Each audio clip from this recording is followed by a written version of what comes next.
آپ فرما رہے ہیں کہ خدا نے قرآن کریم میں لکھا ہوا ہے کہ ہم نے ہر چیز کو جوڑے سے پیدا کیا اور خدا اپنی قانون اور سنت میں تبدیلی نہیں کرتا.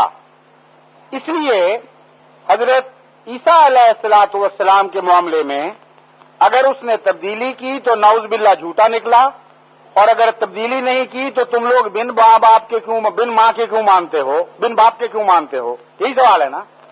قرآن کریم میں کہیں نہیں لکھا ہوا کہ ہم نے ہر چیز کو جوڑے سے پیدا کیا ہے، سارے قرآن میں کہیں نہیں لکھا ہوا، بلکہ انسان کو مخاطب کر کے اللہ تعالیٰ فرماتا ہے. میں آیت تلاوت کر دیتا ہوں.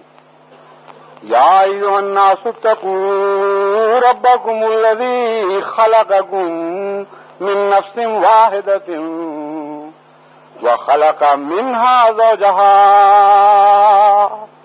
وبث منهما رجالا كثيرا ونساء واتقوا الله الذي تساءلون به والارحام ان الله كان عليكم رقيبا. فرماتا ہے اے انسانوں سنو، ہم نے تمہیں نفس واحدہ سے پیدا کیا تھا، جوڑے سے نہیں پیدا کیا، اور نفس واحدہ سے پھر ہم نے ترقی دے کر اسی واحدہ نفس سے جوڑا پیدا کیا، نفس واحدہ سے. اور جوڑا پیدا کرنے کے بعد بھی ابھی تم نہیں بنے تھے. جب جوڑوں کا عالم دنیا میں قائم ہو گیا، جوڑوں کا نظام، تب ہم نے ان میں سے مرد اور عورت کو پیدا کیا.